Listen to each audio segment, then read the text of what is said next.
ভিডিওয় যাদের দেখা গেছে তারা কেউ কিন্তু বাঁচবেন না। আইনের হাত অনেক দূর।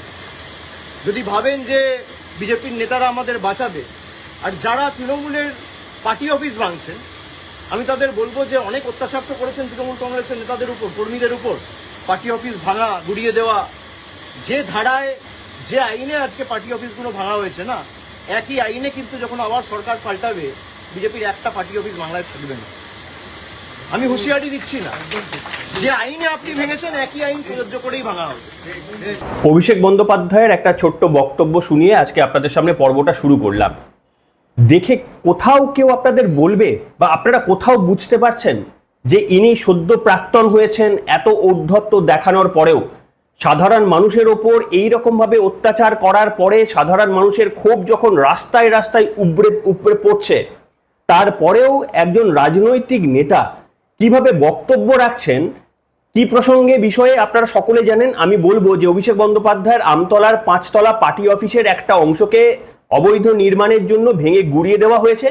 সেই কারণে সেই বক্তব্য বলতে গিয়ে অভিষেক বন্দ্যোপাধ্যায়ের বক্তব্যটা শুনলেন একটা জায়গায় তিনি বলছেন যে এখতিয়ারে আপনারা আমাদের পার্টি অফিসটা ভাঙলেন, ঠিক সেই এখতিয়ারে আমরা যখন এর পরে ক্ষমতায় আসবো 2031 নাকি এটা বললেন, যখন ক্ষমতায় আসবো ওই একই এখতিয়ারে বিজেপির একটাও পার্টি অফিস বাঁচবে না। এটা নিয়ে আমার মনে হয় অভিষেক বন্দ্যোপাধ্যায়ের বিরুদ্ধে আবারও মামলা করা উচিত। ঠিক এই বক্তব্য নিয়ে অভিষেক বন্দ্যোপাধ্যায়ের আবারও মামলা করা উচিত। আর যদি মামলার কোনো যৌক্তিকতা কেউ না খুঁজে পান, তাহলে অভিষেক বন্দ্যোপাধ্যায় কতটা স্বৈরাচারী নেতা, স্বেচ্ছাচারী নেতা তার বক্তব্যেই প্রমাণ হয়ে যায়। তার কারণ একটা অবৈধ নির্মাণ ভেঙে ফেলা আর সমস্ত পার্টি অফিস ভেঙে ফেলার মধ্যে পার্থক্য রয়েছে, সেটা আজকে আমি আপনাদের সামনে বোঝাবো। কিন্তু শুধু এটাই বলবো যে বিজেপি শুধুমাত্র লুজ বল দিচ্ছে। তৃণমূল কংগ্রেসকে বিজেপি ক্ষমতায় আসার পর থেকে শুধুমাত্র একের পর এক আলটপকা ফুলটস বল দিচ্ছে, যেগুলো কিন্তু এই মুহূর্তে অত্যন্ত পিছিয়ে থাকা, যাদের কোনো ক্রেডিবিলিটি নেই, এইরকম একটা রাজনৈতিক দলও সেখান থেকে শর্ট রান নিয়ে একটা 1 রান 2 রান 3 রান করে ম্যাচটা কাছাকাছি যাওয়ার চেষ্টা করছে। এইটাই হচ্ছে আমাদের দুর্ভাগ্য। বিজেপি কেন এদের সুযোগ দিচ্ছে, আজকে বিশ্লেষণ করবো। আসুন। নমস্কার, ওয়েলকাম টু সিম্পল এসজিবিসি। আপনাদের সকলকে স্বাগত জানিয়ে শুরু করছে অত্যন্ত গুরুত্বপূর্ণ একটি পর্ব। আপনারা জানেন যে অভিষেক বন্দ্যোপাধ্যায়ের আমতলার পার্টি অফিস, 5 তলার পার্টি অফিসের একটি জায়গা গতকাল কেন্দ্রীয় বাহিনী, বিএলআরও, বিডিও, সমস্ত সরকারি আধিকারিকরা মিলে তার একটি টিনের শেড এবং দোতলার একটি সামনের দেওয়ালটা ভেঙে দেওয়া হয় বুলডোজারের মাধ্যমে। কেন ভেঙে দেওয়া হয়? তার কারণ হচ্ছে অভিষেক বন্দ্যোপাধ্যায়ের এই বিল্ডিং, এই পার্টি অফিসের বিল্ডিংটা নাকি অনুমোদন নেওয়া হয়নি বলে অভিযোগ এবং বিল্ডিং প্ল্যান স্যাংশন করা হয়নি বলে অভিযোগ। যদিও অভিষেক বন্দ্যোপাধ্যায় পরে বললেন কেউ দেখাতে পারবে না, তার কাছে সমস্ত নথি রয়েছে, আমি পরে আসছি। কিন্তু অভিযোগ হচ্ছে অভিষেক বন্দ্যোপাধ্যায়ের এই পার্টি অফিসের বিল্ডিং প্ল্যান স্যাংশন নেই। তাকে গত অভিযোগটি জমা পড়েছিল 30শে জুন সম্ভবত, এবং তারপরে তাদেরকে শুনানিতে ডাকা হয়েছিল। মানে সেই শুনানিতে পর্যন্ত তারা কেউ উপস্থিত হয়নি। সরকারি আধিকারিকদের সঙ্গে কোনো প্রমাণ তারা ডকুমেন্টেশন হিসেবে জমা দিতে পারেননি যে এইটাই তাদের বৈধ বা বৈধ প্ল্যান স্যাংশন, এরকম কিছু জমা দিতে পারেনি বলে অভিযোগ। সেই কারণে সরকার, যেহেতু কেউ উপস্থিত থাকেননি, তাই সরকার মনে করেছে একটা অবৈধ নির্মাণ, যেটা অবৈধভাবে দাঁড়িয়ে রয়েছে, তার একটি অংশকে ভেঙে ফেলা হয় এবং টিনের শেডটা ভেঙে ফেলা হয় এবং দোতলার দেওয়ালটাকেও ভেঙে ফেলা হয়। তো এর পরেই অভিষেক বন্দ্যোপাধ্যায় কিছুটা সময় নেন এবং সময় নেওয়ার পরে গতকাল রাত্রির বেলায় যে বক্তব্যটি কার্যত বললেন, এখান থেকে কোনো মানুষ বুঝতে পারবেন না যে এই সাংসদটি এবং তৃণমূল কংগ্রেসের একদা সেকেন্ড ইন কমান্ড, যাদের দলে শুধুমাত্র 2টি ল্যাম্পপোস্ট ছাড়া এই মুহূর্তে আর কার্যত কিছু বাকি নেই, তিনি যে ক্ষমতায় এখনো নেই বা তার উপরে মানুষের কোনো রকম, সাধারণ মানুষের কোনো ভরসা বা আস্থা নেই, এইটা কোথাও রিফ্লেক্ট হলো না অভিষেক বন্দ্যোপাধ্যায়ের ঔদ্ধত্যে। ঠিক যেমন ওই 4 তারিখে ডিজে বাজবে বলেছিলেন, এই একই রকম ঔদ্ধত্য আজও অমলিন তার মুখে। আমি আপনাদের সামনে শোনাবো যে এক্স্যাক্টলি অভিষেক বন্দ্যোপাধ্যায়, আপনাদের সামনে বলবো যে তিনি কি বলেছেন। এবং তিনি সবথেকে বড় কথা যেটা বলেছেন যে তারাও যখন ক্ষমতায় আসবে এর উত্তর তারা দেবেন, বিজেপির একটা পার্টি অফিসও আস্ত থাকবে না। দেখুন, আমি বলেছিলাম যে অভিষেক বন্দ্যোপাধ্যায় এবং মমতা বন্দ্যোপাধ্যায়কে আননেসেসারি ডিম ছুঁড়ে আর এ করে কিছু লাভ নেই, আইনত ব্যবস্থা নিচ্ছেন না। এবং আজকেই আমি দেখাবো বাপ্পাদিত্য দাশগুপ্ত নাকি ওই আপনার কাউন্সিলর পার্থ চট্টোপাধ্যায় ঘনিষ্ঠ টালিগঞ্জের এলাকার পাটুলির কাউন্সিলর, তার বিরুদ্ধে অভিযোগ যে তিনি একজন মহিলা আইনজীবীকে অত্যন্ত চাপ দিচ্ছেন। তার কারণ হচ্ছে ওই মহিলা আইনজীবী বাপ্পাদিত্যর কর্মকাণ্ড নিয়ে যে সমস্ত অভিযোগ উঠেছে তার বিরুদ্ধে তিনি দাঁড়িয়েছেন বলে ওই মহিলাকে মানে ছুরির আঘাতপ্রাপ্ত করা হয়েছে। অর্থাৎ তৃণমূল কংগ্রেস যে কতটা ঔদ্ধত্যপূর্ণ একটা রাজনৈতিক দল সেটা এখনো প্রমাণ রয়েছে। কিন্তু এদের বিরুদ্ধে ব্যবস্থা না নিয়ে, এদেরকে শ্রীঘরে পাঠানোর ব্যবস্থা না করে এখনো 2 মাস অতিবাহিত হয়ে যাওয়ার পরেও যদি ছেড়ে রাখা হয় তাহলে এই ঘটনাই ঘটবে। আমি আপনাদের সামনে দেখাবো অভিষেক বন্দ্যোপাধ্যায় কি বলেছেন, তার একটা অংশ শুনুন। বাড়ি ভাঙুন, পার্টি অফিস তো মন্দির আমাদের কাছে। যদি কেউ ভাবে পার্টি অফিস ভাঙে, যদি কোনো অবৈধভাবে সরকারি জায়গা দখল করে পার্টি অফিস কেউ করে, সে পার্টি অফিস আপনারা যথাযথ সরকারি ব্যবস্থা নিতে পারেন, আমার কিছু বলার নেই। কিন্তু এই জায়গাটা তো সরকারি নয়, কিনে অফিস বানানো হয়েছে, তার প্ল্যান রয়েছে, বৈধ নথি রয়েছে, সব হাইকোর্টে আমরা জমা দেবো। তারপরেও আপনারা ক্ষমতা দেখাতে গিয়ে যে পার্টি অফিস ভেঙেছে, প্রত্যেক ক্রিয়া সমান এবং বিপরীত প্রতিক্রিয়া আছে, এটা বিজেপির নেতারা যেন ভুলে না যায়।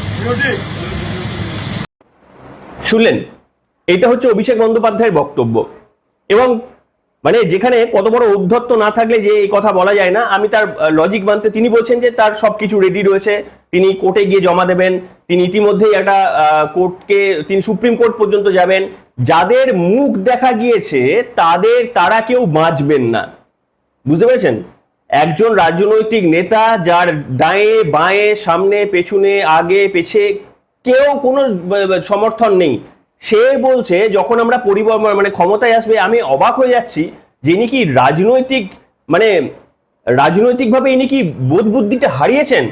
তৃণমূল কংগ্রেস নামক রাজনৈতিক দল দ্বিতীয়বার পশ্চিমবঙ্গের বুকে আসবে, এইটুকু যিনি ভাবছেন তিনি রাজনীতির সম্পর্কে কিচ্ছু বোঝেন না। তৃণমূল কংগ্রেস নামক রাজনৈতিক দলটি দ্বিতীয়বারের জন্য কেন, সারা জীবনের জন্য পশ্চিমবঙ্গের মাটিতে ব্রাত্য। এমনিতেই পশ্চিমবঙ্গের একটা সুনাম রয়েছে যে এরা একবার কোনো রাজনৈতিক দলকে ব্যাক বেঞ্চে পাঠিয়ে দিলে ওখান থেকে আর কাউকে এরা আনে না। তার সব থেকে বড় উদাহরণ কংগ্রেস। ব্যাক বেঞ্চে পাঠানোর পর আর জীবনে পশ্চিমবঙ্গের মানুষ এদের আনে তো নেই, এদেরকে ল্যাম্পপোস্টে পরিণত করেছে। একই অবস্থা করেছে সিপিএম এর, এদেরকেও ল্যাম্পপোস্টে পরিণত করে দিয়েছে। এবার ল্যাম্পপোস্টে পরিণত কার্যত হাফ হয়ে গেছে, পরের নির্বাচনে সাফ হয়ে যাবে। আমার কথা মিলিয়ে নেবেন, পরের নির্বাচনে তৃণমূল কংগ্রেসের সাংসদ বিধায়কের সংখ্যা যে কি পরিমাণে কমতে পারে এবং সেটা যে শূন্যতেও যেতে পারে, সেটা আমি আপনাদের সামনে আজকেই বলে দিচ্ছি। সংখ্যাটা শূন্যতেও চলে যেতে পারে। এইরকম যখন একটা পরিস্থিতি, যখন পশ্চিমবঙ্গে একটা নতুন রাজনৈতিক মানে বিরোধী পরিসরের নতুন করে কাউকে একটা আসতে হবে, সেই রকম জায়গায় দাঁড়িয়েও ইনি বলছেন, এই রাজনৈতিক নেতা যার জন্য এত কিছু কাণ্ড, তিনি বলছেন যে মানে আমরা যারা ওই ভিডিওতে মুখ দেখা গেছে তাদেরকে দেখে নেব। আপনারা কম অত্যাচার করেছেন, সেই অত্যাচারের কাহিনী পশ্চিমবঙ্গের মানুষ এই 2 মাসে ভুলে গেল। আপনাদের এই নোংরা অত্যাচারগুলো তো আপনাদের পার্টি অফিস খুললেই উপড়ে পড়ছে। আর আপনাদের একের পর এক নাটকগুলো মঞ্চস্থ করতেন, মানে 5000 পুলিশ নিয়ে তাদের নিয়ে ঘোরাফেরা করতেন। আপনি তো অঘোষিত মুখ্যমন্ত্রী ছিলেন রাজ্যের, আপনার বক্তব্যই তো পুলিশের কর্তারা শেষ বক্তব্য হিসেবে ধার্য করত। এবং এবার আমি আপনাদের সামনে একটা বক্তব্য শোনাচ্ছি। এই বক্তব্যটা কিন্তু এটা বিজেপির ফুলটস বল দিয়েছে বলে অভিষেক বন্দ্যোপাধ্যায় কিন্তু এই ফুলটস বলটা 6 মারতে পারেননি, কিন্তু শর্ট রান কিন্তু নিয়ে নিলেন। কি অভিষেক বন্দ্যোপাধ্যায় একটা জিনিস বলছেন যে আমাকে যদি সরিয়ে দেওয়া হয়, মানে আমি সরে যেতে রাজি রয়েছি, 2 ঘন্টার মধ্যে আমি সরে যাব, যদি আপনারা জয়েন করুন। যারা এই মুহূর্তে অভিষেক বন্দ্যোপাধ্যায়কে গালিগালাজ করে ঋতব্রত পন্থী তৃণমূল, বিজেপির একটা সিউডো একটা দল তৈরি হয়েছে, যেখানে অভিযোগ নাকি পুলিশ তাদের এখতিয়ার খুঁজে পায় না, সেই রাজনৈতিক দলটিকে মানে যারা তৃণমূল থেকে চলে গিয়েছেন তাদেরকে অভিষেক বন্দ্যোপাধ্যায় চ্যালেঞ্জ করে বললেন যে আপনারা ফিরে আসুন আমাদের দলে, 2 ঘন্টার মধ্যে আমি রিজাইন করে বেরিয়ে যাব। তিনি বললেন, এই ফুলটস বলটা তিনি দিয়েছেন কেন? তার কারণ হচ্ছে এই বিজেপির, বললাম না, একটা লুজ বল তাকে দেওয়া হয়েছে এবং এই রাজনৈতিক প্রত্যেকটা নেতা, এদের শর্ত হলো এটা তো ঠিকই যে এই রাজনৈতিক প্রত্যেকটা নেতা অভিষেক বন্দ্যোপাধ্যায়কে গালিগালাজ করবে, এটা হলো প্রথম শর্ত। তার মানে বুঝবেন যে এরা ঋতব্রত পন্থীতে যাবে। কালকে প্রশংসা করেছে অভিষেক বন্দ্যোপাধ্যায়ের, আজকে থেকে নিন্দা, তার মানেই বুঝবেন মদন মিত্র গতকাল পর্যন্ত প্রশংসা করেছিলেন, আজ থেকে নিন্দা শুরু করেছেন, এবং তারপরে দেখলাম ঋতব্রত পন্থী তৃণমূলে চলে গেছেন। সেই কারণে অভিষেক বন্দ্যোপাধ্যায় বলার সুযোগ পেলেন যে আপনারা ফিরে আসুন, আমি 2 ঘন্টার মধ্যে রিজাইন করে দিচ্ছি। ঠিক আছে, যদি কোনো রাজনৈতিক নেতারা এই অভিষেক বন্দ্যোপাধ্যায়ের শর্তে রাজি হয়ে যায় না, অভিষেক বন্দ্যোপাধ্যায় তাও রিজাইন করবেন না। এটা একটা গোল্ডেন অপরচুনিটি আমাদের কাছে, গোল্ডেন অপরচুনিটি। অভিষেক বন্দ্যোপাধ্যায়ের মতো এইরকম রাজনৈতিক নেতা, এইরকম মানুষ রাজনীতিতে অপ্রাসঙ্গিক হয়ে যাওয়া উচিত। তো এই অপরচুনিটিটা কি কাজে লাগাবেন ঋতব্রতপন্থী তৃণমূল, যারা অভিষেক বন্দ্যোপাধ্যায়কে গালি দিয়ে বেরিয়ে গিয়েছিলেন দল থেকে? শোনাবো কি বলেছেন। যাদের সমস্যা রয়েছে তারা যদি বলে যে দলের এই পারফরমেন্সের জন্য বা পরাজয়ের জন্য অভিষেক বন্দ্যোপাধ্যায় দায়ী হয়, তাহলে 24-এ যে তৃণমূল কংগ্রেস 29টা আসন পেয়েছে তার কৃতিত্বও আমার। যদি ডিসক্রেডিট আমার হয়, হারে, তাহলে জেতার সময় ক্রেডিটও আমার। আর যাদের আমাকে নিয়ে সমস্যা তাদেরকে অনুরোধ করব যে মানুষ বোকা নয়। আজকে 18 তারিখ, আপনি 19 তারিখ আসুন, 20 তারিখ আসুন, 21 তারিখ আসুন, যবে আসার আসুন, আজকে চলে আসুন, আপনারা ফিরে আসুন, আমি 1 ঘন্টার মধ্যে ইস্তফা দিয়ে দিচ্ছি। কেউ আসবে না। ডিল হচ্ছে ওদিকে যাও, অভিষেক ব্যানার্জিকে গালাগালি দাও, তোমাকে বেঁচে থাক, তোমাকে বাঁচিয়ে রাখবো, ইডিও ধরবে না, সিবিআইও ধরবে না। যাদের বিরুদ্ধে ভুড়ি ভুড়ি অভিযোগ তারা এখন হয় পুলিশের কাছে ধৃত, না হলে বালিশ চাটা ঋতব্রত। শুনলেন, এটা একটা গোল্ডেন অপরচুনিটি আমাদের কাছে। সত্যি যদি এবার ঋতব্রতপন্থীদের অগ্নি পরীক্ষা। তারা অনেকেই বলেছিলেন যে অভিষেক বন্দ্যোপাধ্যায়কে সরিয়ে দিন, আমরা দিদির সঙ্গে রয়েছি। অভিষেক বন্দ্যোপাধ্যায় নিজে এবার আপনাদের চ্যালেঞ্জ দিয়েছে যে অভিষেক বন্দ্যোপাধ্যায় সরে যেতে চাইছেন, আপনারা অ্যাকসেপ্ট করুন, আপনারা বলুন যে ঠিক আছে আমরা তৃণমূলে চলে যাই। আমরা কেন এত চাই জানেন? যে আপনারা তৃণমূলের সঙ্গে যুক্ত হন। আমাদের কেন এতটা, আপনারা বলতে পারেন, দর্শকরা ভাবতে পারেন যে আপনি কেন হতে চাইছেন যে ওরা তৃণমূলে যা, কি আলাদা ঋতব্রতপন্থী হিসেবে আলাদা তৃণমূল তৈরি করুক। দেখুন, আমাদের চাওয়া খুব স্পষ্ট। আমাদের চাওয়া হচ্ছে, আমরা ঠিক যেমন অভিষেক বন্দ্যোপাধ্যায় এবং মমতা বন্দ্যোপাধ্যায়ের পরিণতি দেখেছি বা দেখতে পাচ্ছি, বা এখনো অনেকটা দেখা বাকি রয়েছে, যে পরিণতি আমরা দেখতে চাই, আমরা চাই তৃণমূলের প্রত্যেকটি এমএলএ এমপিদের এই একই পরিণতি। এই কারণেই আমরা চাই ঢাকি সমেত বিসর্জন। সেটা হবে না যতক্ষণ না পর্যন্ত এই পুরো রাজনৈতিক যারা রয়েছেন তারা না অভিষেক বন্দ্যোপাধ্যায়ের সঙ্গে জুড়ে একেবারে বিজেপি যদি পুরোটাকে ঢাকি সমেত বিসর্জন দিতে পারতেন, তাহলে বলতাম এটা জাস্টিস হয়েছে আমাদের সঙ্গে। তার কারণ এটা ভাবার কোনো কারণ নেই যে এরা রাজনীতির ময়দানে আবারও নামবে। মমতা, ধরুন এরা একবদ্ধ রয়েছে, এরা রাজনীতির ময়দানে নামবেন, এরা আবারও বিক্ষোভ দেখাবেন, মানুষ আবারও এদের প্রতি আস্থা জন্মাবে এবং পরবর্তী নির্বাচনে এরা আবার ভোটে লড়ে এরা 50টা বিধানসভার সিট পাবে। কখনো এটা হবে না, গ্যারেন্টি দিয়ে আমি আপনাদের সামনে বলছি। পশ্চিমবঙ্গের মানুষ এবারের নির্বাচনে বিজেপির কোনো সংগঠন না থাকা সত্ত্বেও যদি 208টা সিট এনে দিতে পারে, তাহলে ডেফিনেটলি আমি আপনাদের সামনে হলফ করে বলতে পারি যে এরা সংঘবদ্ধ হলেও এরা 50টি কেন, এরা 10টা বিধানসভার সিট আগামী নির্বাচনে পাবে না। এই গোল্ডেন অপরচুনিটিটা কেন আমরা মিস করলাম? কেন আমরা ঢাকি সমেত বিসর্জনের সুযোগ পেয়েও আমরা করতে পারলাম না, যেটা আমরা বিজেপি বিরোধী দলে থাকা অবস্থা থেকে আমরা চেয়েছিলাম যে এই তৃণমূল নামক রাজনৈতিক দলটা থাকবে না। আর রাজনৈতিক দল মানে কি? রাজনৈতিক দল মানে হচ্ছে রাজনৈতিক নেতাদের সমষ্টি একটি। তো রাজনৈতিক নেতারা সমেত যদি রাজনীতি থেকে বিসর্জন আমরা দিতে না পারি, তাহলে শুধু তৃণমূলের মমতা আর অভিষেক বন্দ্যোপাধ্যায়ের বিসর্জন আমাদের ডেফিনেটলি হাফ জাস্টিফাই করবে। কিন্তু সেটাও অত্যন্ত গুরুত্বপূর্ণ। 2 মাস অতিক্রান্ত, সমস্ত ইডি সিবিআই থেকে কেন্দ্রীয় তদন্তকারী সংস্থা থেকে সিআইডি পুলিশ সব হাতে, তার সত্ত্বেও অভিষেক বন্দ্যোপাধ্যায় আর মমতা বন্দ্যোপাধ্যায়ের বিরুদ্ধে এখনো পর্যন্ত কোনো প্রাথমিক প্রমাণেও এনাদের জেলে ঢোকানো গেল না, বাকিদের ঢোকানো গেলেও এনাদের ঢোকানো গেল না। এবং সেই কারণেই অভিষেক বন্দ্যোপাধ্যায় এইরকম ভাবে দার্থহীন ভাষায় বলতে পারেন যে আমরা এরপরে ক্ষমতায় আসবো, অর্থাৎ তিনি ভাবছেন যে এই পরিস্থিতিতেও তিনি ক্ষমতায় আসতে পারেন। এটাকেই বলে ঔদ্ধত্যতা। আর এই ঔদ্ধত্যতার জন্যই তিনি ডিজে বাজিয়াবো বলেছিলেন। আর এইরকম যদি রাজনৈতিক দল যদি ফিরে আসে পশ্চিমবঙ্গের বুকে, ভাববেন যে আমাদের অন্য কোনো রাজ্যে বাড়ি কিনে রাখতে হবে সেদিন পালানোর জন্য। তার কারণ এই 15 বছরে যা করেছে, ঠিক আছে, এদের যদি পশ্চিমবঙ্গের মানুষ তো কোনোদিন সুযোগ দেবে না, আমি হাইপোথেটিক্যালি বলছি, তাহলে বাকি অপূর্ণ কাজটা যে বাংলাদেশের লোকরা যা চায় সেই অপূর্ণ কাজটা এরা করবে। তাই সেই কারণে আমাদের আশঙ্কা বিজেপির লুজ বল নিয়ে।